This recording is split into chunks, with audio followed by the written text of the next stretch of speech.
All right. Well, good morning, everybody. Welcome to When We All Do Better, Trauma-Informed Leadership. I'm Simran Burt, and I am joining today from Mankato, Minnesota, where I work as the Academic Director at Good Counsel Learning Center. So today we're going to talk about trauma-informed and healing-centered practices for leaders. At the end of this session, you will be able to identify the qualities of trauma-informed leadership and implement strategies to foster a safe workplace environment. So before we jump in and I overload you with information, I want to start off by taking a minute to breathe so we can ground ourselves in this moment and this shared experience. So breathing along with the GIF, I'll have you breathe in and out.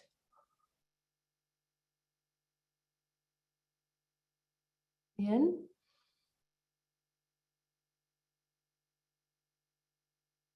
and out.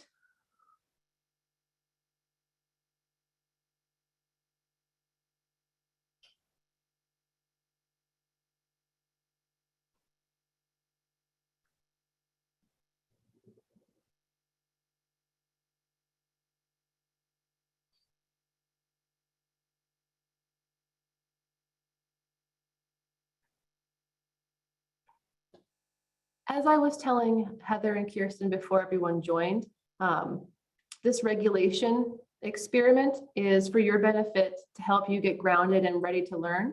It's also for my benefit to help me calm down so I can speak at a pace that you'll understand. So I want to check in with you. Let's take a moment to check in with ourselves and each other. In the chat, go ahead and let me know, on a scale of cat, how are you feeling today? I would say that I am somewhere between a 2 and a 3 right now. Rachel is a 2, very relatable.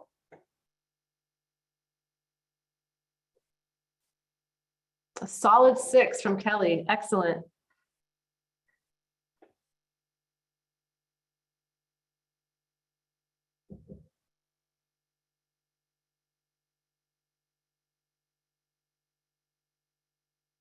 Excellent. This helps me get a good read on where everybody is at and where they're feeling and who I might want to check in on later. So if you're feeling like a 1 or a 6, I might circle back and check in on you later and see how you're doing.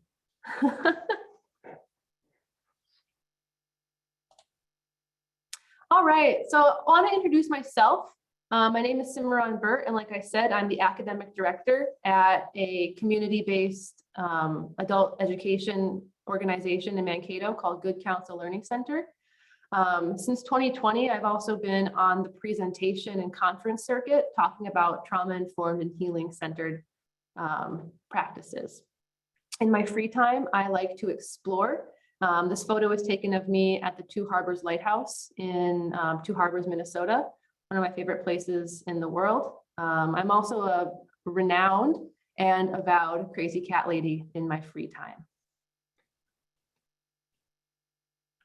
So I want to know about you. So either via voice, so unmuting yourself and sharing, or in the chat, let me know, well, your name is already posted, but where you're joining us from and a little bit about what brought you to this session today.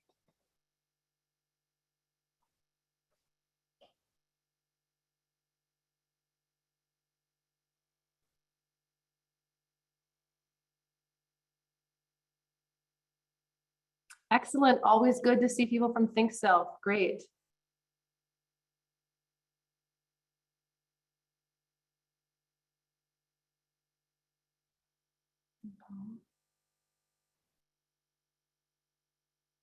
Yeah, Steph says that trauma-informed approaches, the concept is constantly evolving. Absolutely. The knowledge that we had about trauma 2 years ago is not the same knowledge that we're operating on these days. Excellent.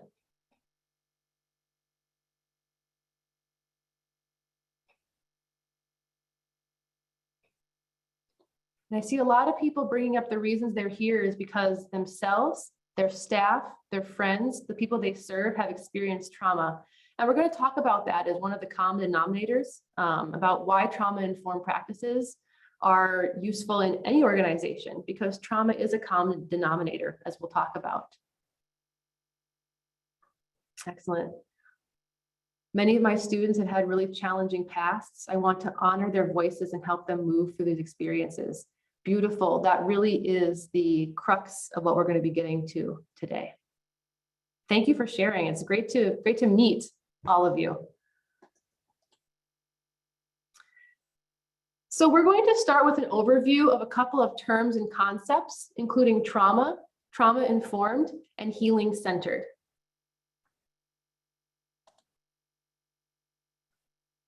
What do you already know about these terms, trauma, trauma-informed, and healing-centered? What background are you bringing to today's presentation?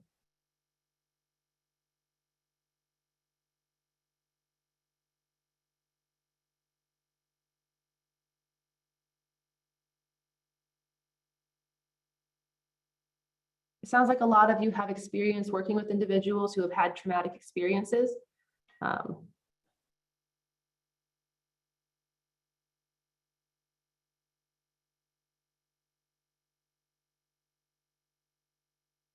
Lynn says it's always good to know more. I agree. Knowledge is power. Absolutely. Yes.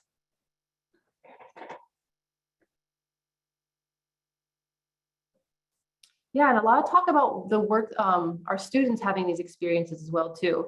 And throughout the course of this presentation, I'll be talking a lot about what leaders need to know to be effective leaders for their staff. But anything that I talk about in this presentation can also be applied to our clients, our students, and the people we serve.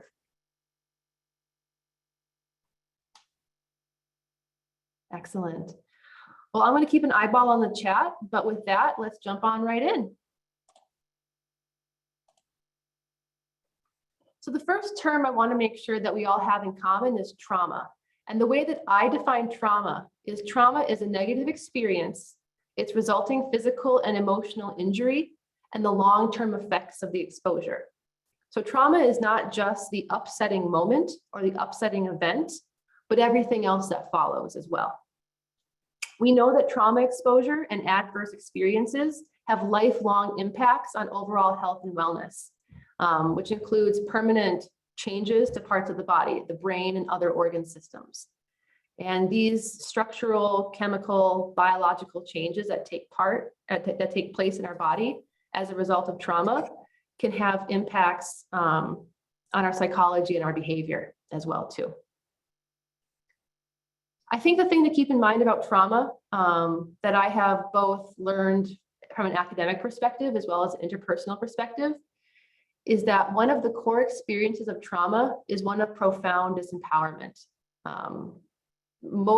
Oftentimes, one of the more traumatizing aspects of an adverse experience is the loss of autonomy. So as we move through this presentation, I want you to be thinking about ways that you can help restore individuals' autonomy and self-efficacy to counter those narratives of disempowerment.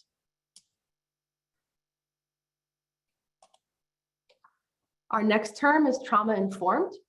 Trauma-informed practices acknowledge the adversity in individuals' lives and provide strategies to respond compassionately. And what really made this concept click for me was hearing that trauma-informed care shifts our attention and our questioning from wondering what's wrong with you to asking what happened to you. And for me, that was really the clarifying moment of what these trauma-informed practices are about. We're not looking at what's wrong with an individual, but we're looking into their past and looking for reasons and explanations for their behaviors. As trauma-informed leaders, teachers, family members, community members, it's important that we realize, recognize, integrate, and avoid re-traumatization.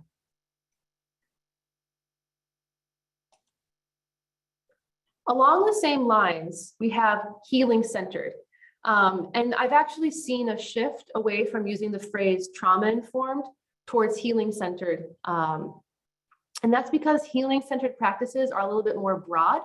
They move beyond the why of trauma and the how of trauma, and they prioritize health and well-being. These healing-centered practices are really focusing on the present and the future, whereas a lot of trauma-informed practices focus on the past and the present. So I will use these terms a little bit interchangeably throughout the presentation. Really what I am talking about is creating a healing-centered organization. But because most people are familiar with trauma-informed practices, that's the term I went with when marketing this presentation. And so the big question for healing-centered practices is what's right for you? So re-examining our current practices and asking if these are practices that are right for our students, clients, staff, and everyone else in our organization. This quote from SAMHSA really summarizes what we're going to be talking about today. A program, organization, or system that is trauma-informed realizes the widespread impact of trauma and understands potential paths for recovery, recognizes the signs and symptoms of trauma in clients, families, staff, and others involved with the system, and responds by fully integrating knowledge about trauma into policies, procedures, and practices, and seeks to actively resist re-traumatization. So we're going to start talking about these 4 R's of a trauma-informed, healing-centered organization. The first R, realize. In order to confront trauma in all of its forms and manifestations, we have to understand what it is, where it comes from, and how prevalent it is. So the biggest question I get is, what is the prevalence of trauma? Why should I care? You should care because it affects a lot of people, even though one is too many. So we know that between 50 and 70% of all individuals will experience at least one traumatic event in their lifetime. So if you have a staff of 100 or a student body of 100, 50 to 70 of those individuals will have had at least one negative experience that affects them adversely. About 6% of the population will meet the diagnostic criteria for PTSD at some point in their lives. And to be clear, not every trauma exposure leads to PTSD. PTSD is a very severe form and a mental health disorder. But there's a lot of overlap in signs and symptoms as well too. So I won't use those terms interchangeably, but understanding that trauma exposure is very common, whereas diagnosable PTSD is not as common. And that isn't to say that about 6% of people have post-traumatic stress disorder. I really want to stress that that is just the diagnosed number. The actual number is probably much, much, much higher. We also want to realize the impact of trauma. Traumatic experiences or chronic stress at any age or any stage of development causes permanent changes to the brain and other organ systems. So it isn't just an experience that happens to us and we leave it in the past. It isn't just something that lives within our mind. Trauma is something that lives within the body, the physical body. And that's why a lot of people struggle to take it seriously. It isn't all in your head. It's throughout your entire person.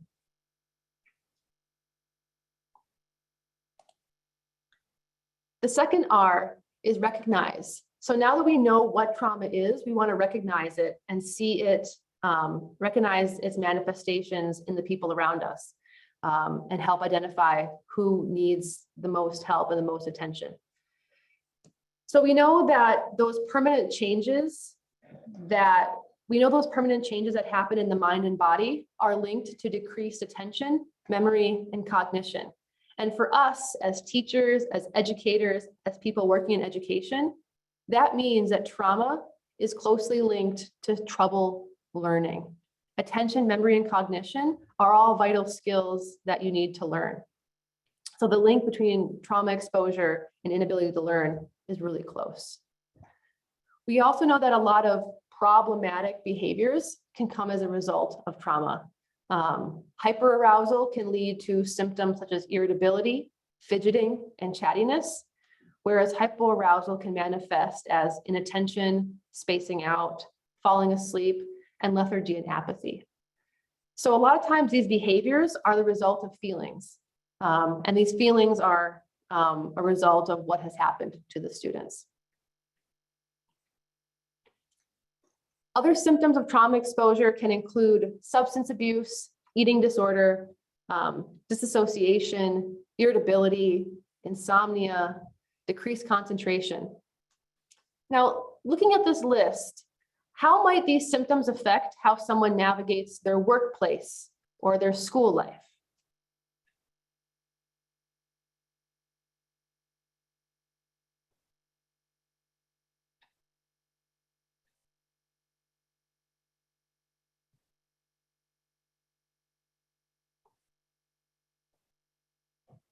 When you're feeling irritable, how does that affect your ability to work and learn? Sherry says we can have attendance issues. Yep, chronic absenteeism and work in school is another symptom of trauma. Judy says it may seem out of the norm. Erin says experiencing vicarious trauma through our participants' experiences. Yes, yes. I don't talk a lot about vicarious trauma in this presentation, but we do know that people who are in helping positions, like most or all of us, often experience vicarious trauma by spending time in proximity to those who have been traumatized as well too.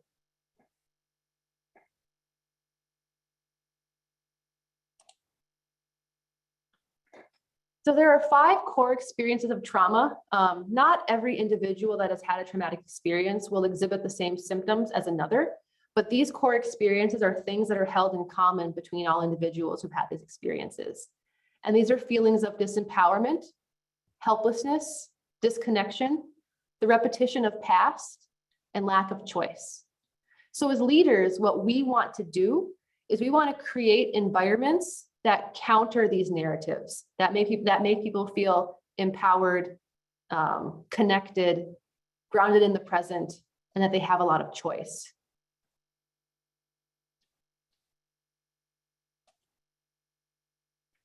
Our third R, resist re-traumatization.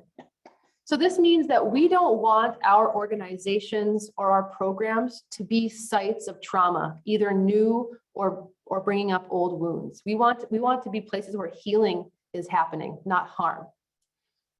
So it's important to keep in mind that trauma can be recreated in the workplace. Even if an organization or a situation itself is not traumatizing and unsafe, survivors can be triggered by interactions in the workplace.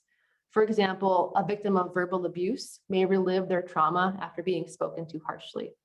So we always want to be mindful of the environment that we're creating, that it's safe, that it's welcoming, and that it's not recreating old patterns of harm that the people that we serve and serve with have already encountered.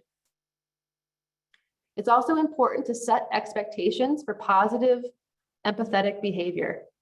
That means that, especially as leaders, those of us who are at the top of a hierarchy or have more responsibility, it's our responsibility to create, communicate, and enforce boundaries about physical touch and appropriate language in the workplace. We want to protect the safety of everyone within our organization. Yeah, keeping an eye on the chat here. Good. Manfred says, be aware if the lesson can re-traumatize. Yes, yes. Sometimes lessons themselves can be re-traumatizing. Historical trauma can be brought up in a history or civics lesson, or sometimes readings will have allusions to real life situations such as domestic violence or childhood violence, and that can be triggering to people who have encountered that in their real life as well too. And it's also important especially for those of us who are leaders in our organization, that when we are leading our staff, to avoid an all-in mindset about the job. Don't expect your staff to devote everything all of the time to the job, and don't expect yourself to do that either. This will lead to fatigue and burnout, which can also lead to a form of trauma. And we also know that you can't help others when you're not in your best self. You can't fill from an empty cup.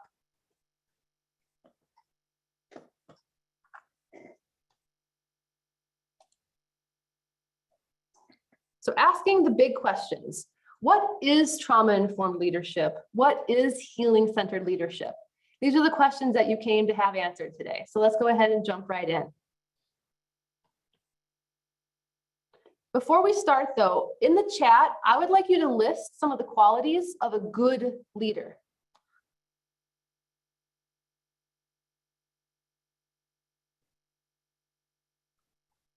Someone able to delegate, good, active listening, collaborative, empathetic, listener, ready to help problem solve, listening, flexibility, transparent, engaged, able to make decisions, empowering, listening. I'm noticing some common threads here. A clear communicator, egalitarian, calm, doesn't have favorites. Ooh, Kirsten says healthy boundaries. Yeah, that's a great one. So it seems that we all kind of share this concept of what a good leader is. So let's take a look at how our concept of a good leader matches up with the characteristics of a trauma-informed, healing-centered leader.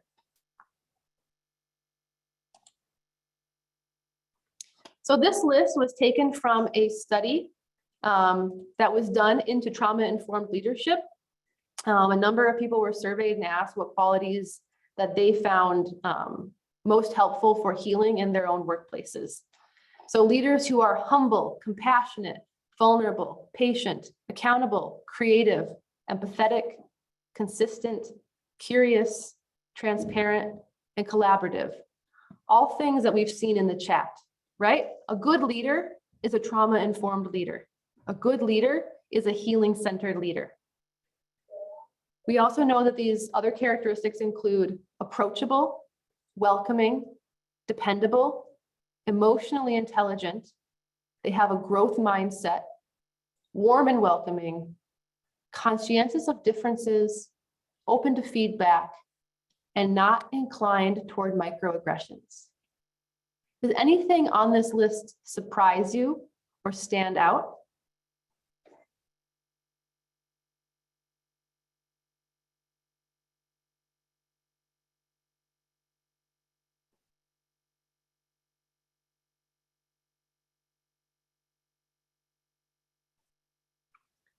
Good, so it all seems pretty self-explanatory. I think emotionally intelligent is such a big one, and we don't really prioritize it when looking for leaders. I would definitely agree with that. Yeah, absolutely. Thank you. So our fourth R, respond, asks, what are the qualities of trauma-informed leaders? So from this list, 4 main qualities this list was distilled down and broken into 4 main qualities. And those qualities are collaboration and mutuality, trust and transparency, empowerment, voice and choice, and emotional and physical safety. So when we are trying to create a trauma-informed, healing-centered organization, these are the things that we really want to emphasize and make sure that are getting our most attention.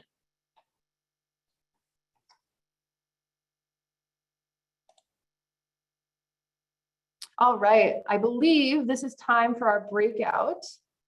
So I would like to know, in our breakout sessions, I'd like you to discuss with your small groups, how would you describe the culture at your organization? Specifically, how do you think or how do you know people feel when they are there or interacting with you? Okay, so we're going to go into breakouts and discuss this question for about 5 minutes, and then we'll come back together and we'll share at that time. All right.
Does everyone see their invite to join a breakout room? Should have popped up on your screen. I was the only one in my room recently. Could I be put back into a room with folks? I was the only one there. Oh, sure. Yeah. It looks like you should be moving into those rooms automatically. So we'll try and figure this out on our end. See Thank what's you. going on.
Thanks everyone for your patience. We're just getting folks all set up into their breakout room. So if you just joined us, just give us a minute or two and we'll get you in a breakout room.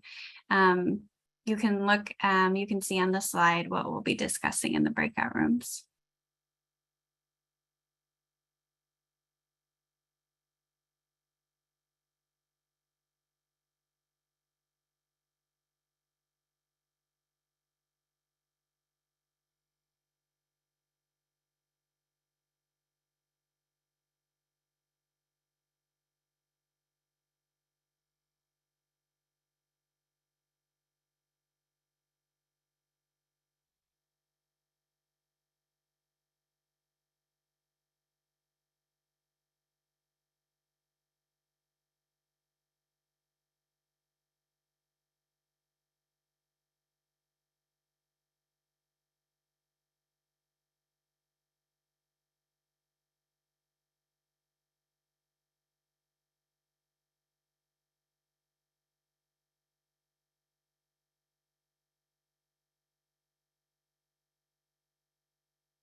So as folks are starting to filter back in, I would love to hear a little bit about what you talked about. Obviously, it's not possible for me to make the rounds and visit all of your organizations and get a feel for the culture myself.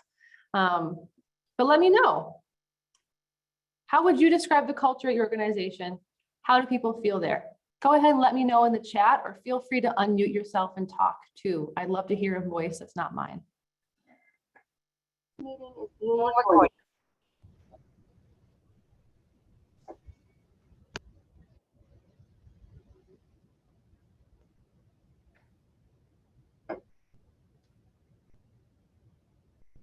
Yeah, so we're coming back from breakouts and I'd like people to share a little bit about the culture at their organization and then tell us how people feel or how you think people feel when they visit your organization.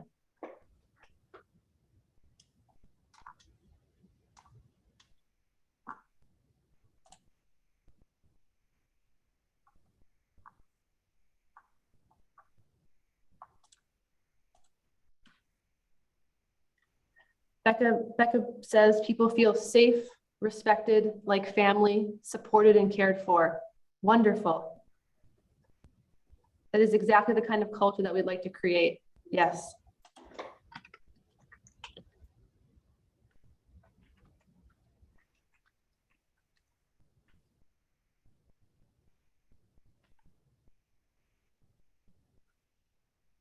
It's a family-oriented organization. Great, wonderful.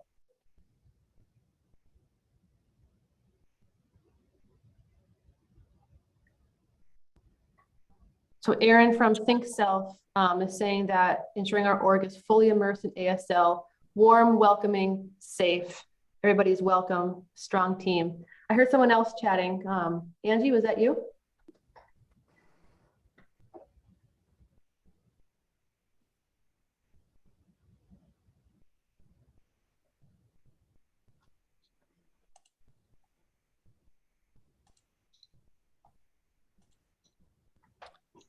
So I see a lot of inclusion, welcome, respect, but also a lack of support. There are personal safety issues.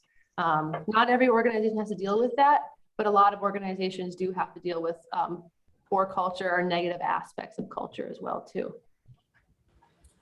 I was just gonna say in my culture at a correctional facility, it's really tough for our leaders because security is number one. So it's really a tough mix for them, the education leaders and the security leaders. You know, they've got to meld those two, security and education. And I think that's a tough job to do. Yeah, absolutely. Thank you.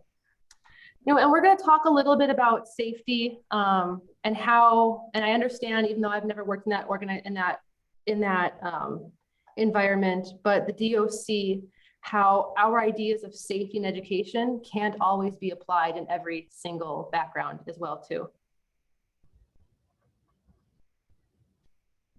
Excellent. All right, so we're going to go ahead and talk about, in the time that we have left, some of the more specifics about how we can help foster this positive culture, this safe culture, this healing-centered culture.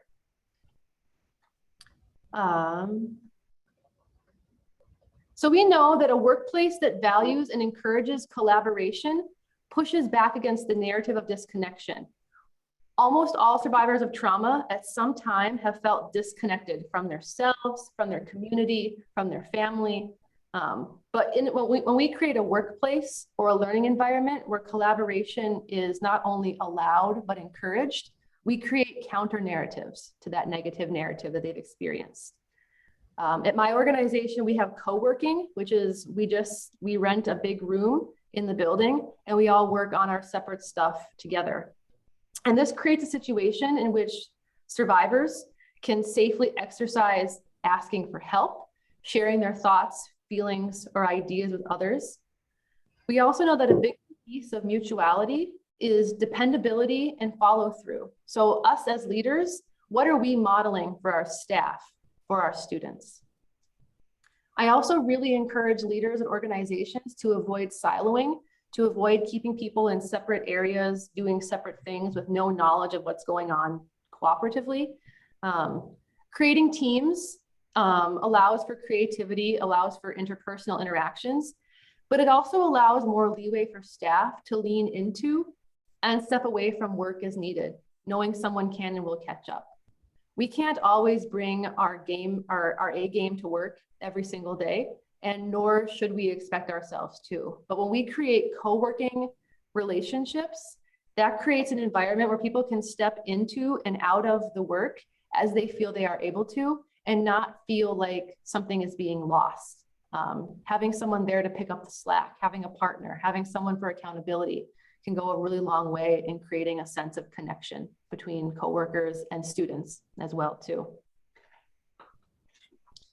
Kelly says, I love co-working, but sometimes worry it seems like micromanaging. Any advice on making it feel collaborative and not watching? I co-work in the same room as my employees, but I make sure that I'm not supervising them. And I make it clear that I'm not here to supervise. We're really just here to work in the same place together. Not every leader is as open to the idea of not being a supervisor at the time, but just knowing when to turn your inner and outer supervisor in and off. Sometimes people just need to exist in a shared space together.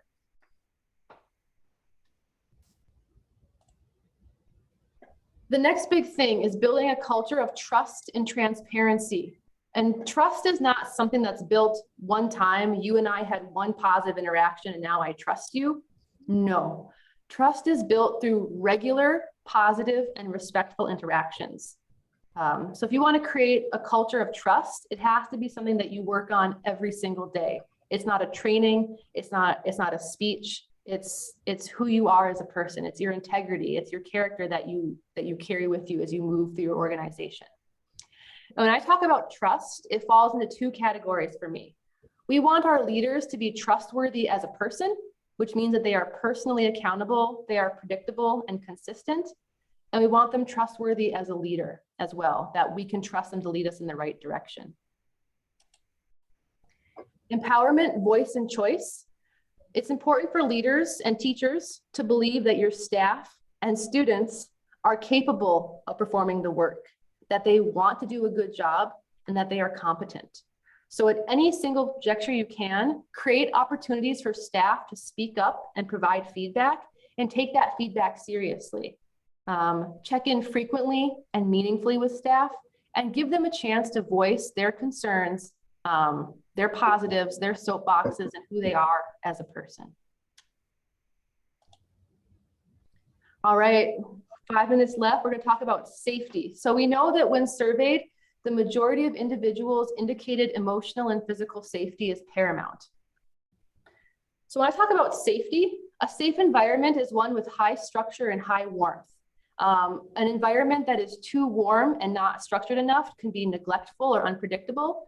An environment where warmth is low, but structure is high, such as a lot of DOC settings, can feel punitive for students.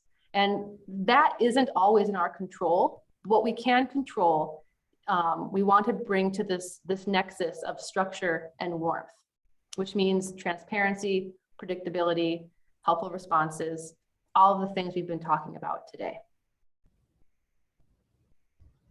So putting it all together, how can we foster collaboration? Foster synergy through co-working. Like I mentioned in our organization, we have days where we just sit at tables together and lesson plan our own lesson plans and share a pot of coffee. And that's often where some of our best conversations and best interactions happen. It's a lot of fun. If you're a leader, ask yourself, do your workplace rules and culture explicitly allow for collaboration? Also, as a leader or a teacher, keep an open door. Make yourself available, even if it's just a few minutes each day, to chat with people and answer questions, and welcome and value new ideas and credit those ideas to the appropriate people.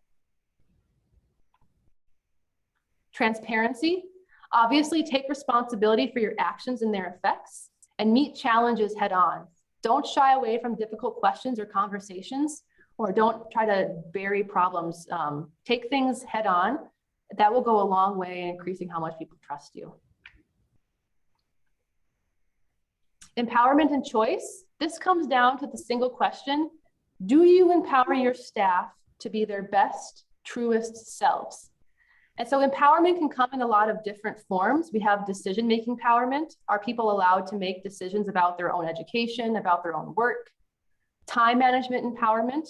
Are people allowed to manage their own time in the way that they feel is appropriate and best for them? And we have shared information empowerment. Do people all have access to the same information about their jobs, the organization, the curriculum, et cetera? And safety. The 3 tenets of safety are limit re-traumatization for individuals. So that can be something as small as respecting preferred names and pronouns, being mindful of the language you use, and using content notes and trigger warnings. You also want to look at the ways that you create structure within your organization, understanding that safety has high structure and high warmth. So is structure created through hierarchy, through policies or procedures? And do staff know where to go to get their needs met and questions answered? And the last, how do you create warmth within your organization? How do you make people feel welcome and included? Not just giving them a seat at the table, but making sure that they have a voice in the conversation as well, too. All right, so this is just a question for you to take away today and to think about. But to identify one area, collaboration, transparency, empowerment, and safety, where your organization or program could use some development. It sounds like a lot of people have organizations that are doing a lot of good things, but where could you possibly develop more? I challenge you to think about that moving forward. Becky asked, what are content notes? Real quick question in the chat. Content notes are the same things as trigger warnings. They are just giving students or individuals a heads up about difficult topics that may be discussed. So if we're going to be reading an article about Indigenous displacement, I might do a trigger warning about that to allow my students to understand that a difficult topic is coming and to prepare themselves and to take self-care measures as appropriate. All right, we are at 10:45. I'm sorry to have rushed through that last part, but I will make this presentation available to look through on your own time. If there are any questions or comments, feel free to reach out to me. My email address, I will put it in the chat. I love to answer questions about this, but I can be reached at academics@gclearningcenter.org. So any questions or continuations of the conversation you'd like to have, please reach out to me. And thank you for coming today.